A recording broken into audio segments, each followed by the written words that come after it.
Hi, welcome back to my channel and thank you for tuning in today. This episode is a continuation from the last video I did where I talked about stay-at-home moms. So I did say that in this episode too, I will give my opinion and secondly, play the video of the interview where some men were expressing their preferences. So I will quickly introduce myself, then say what I think. So I migrated from Nigeria. In Nigeria, I did my first degree in education. So I've got a bachelor degree in education. Then I've got a postgraduate degree in international relations. I moved to UK for my master's and did my master's in international development studies. So as you can see, I had my career all planned out. But when I got married and became pregnant, I've got to review those choices. I've got to sit back and ask myself, what is the next way forward?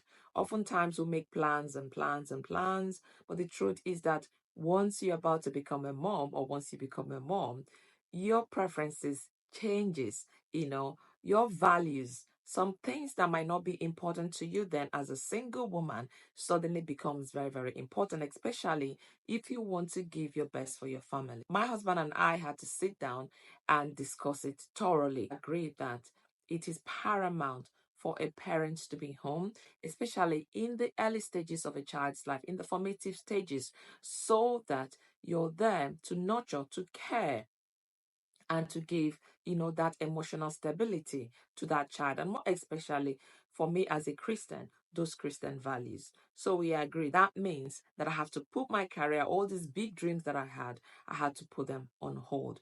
Am I happy doing that? Yes, I am happy doing that. I'm expressing my opinion because I have younger children. I never really stayed at home fully. I was still working, but that means that I had to choose odd jobs that will have to work in line with my family values. So if I have those big jobs out there, I couldn't do it. I couldn't do it because I don't want to just put my child in a daycare. With due respect to all the people looking after our children, even when you put your children in daycare, you can never get that, like 100% attention, that full support, because your child is not the only child they are looking after. And they do their best, honestly, those people that work there. But I felt I don't just want to put my child in childcare. I was ready for my career to suffer. So I was doing the odd jobs. I was doing something when I know my husband will be home with the children. But even when I do go out for the odd jobs that I do, you do those things you're supposed to do as a woman because you have this societal expectation that you are a woman. You're supposed to do A, B, C, and D. And if you want to be a good woman, a good wife, a godly mother, you also do those things. You're just like an autopilot. You do them without even thinking about it. I still do those jobs. But when I come home, as soon as I step my foot right into the door, my children, oh, mommy, mommy, mommy, mommy, mommy, mommy, mommy, oh dear. Sometimes the mommy just rings the bell, and I take over. I take over. Bless my husband. He does his best to support.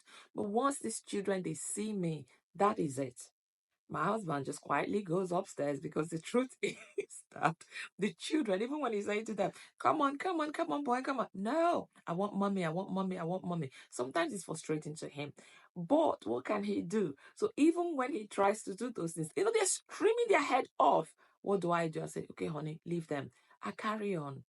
If I have my way, I wouldn't go out working. For women that work, they still come back home.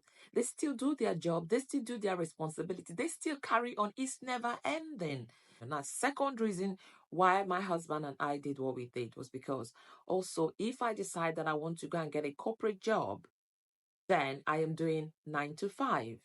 At the end of the month, the money I'll be paying for childcare for my 2 boys is almost my salary. So for me, it does not make any sense that I will work, then after working, I will take that money and go and pay someone else when they won't even look after my son, my children, the way I look after them. So it doesn't make any sense to me, honestly. So these are the things that myself and my husband talked about, and we decided for me to stay back a little bit do my odd jobs, do my part-time jobs, whilst I support, because stay at home is not easy.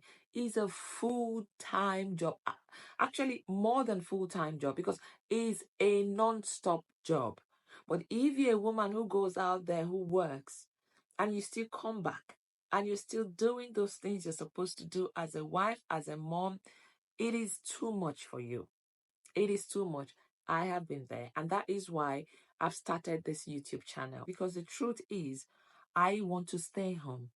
But I don't just want to be a stay-at-home mom with no side hustle. I want to stay home, to look after my children when they come back from school, to go through what they've done in school, to ask them how their days are, to sit down with them, have a chat with them, not rush, rush, rush. Because you go to work 9 to 5, you come back, and the children are coming back from school. You've got 3 hours to just, ram things in together and go to bed. And the next day, Monday to Friday, it is too much. It is just too much. I don't know, but for me, I feel it is too much. So I've started my YouTube channel. So please, if you're watching and you've not been subscribing, subscribe and show your sister some support. That's why I'm doing it, because my passion is for my family. My passion is to help other families out there. I know I've got things that I want to share, but I need that time to do them. So if you've not subscribed to my channel, please do subscribe to my channel and show your sister some love. Does it really mean to be a woman? Thank you for tuning in, and thank you for watching, and God's blessings as always.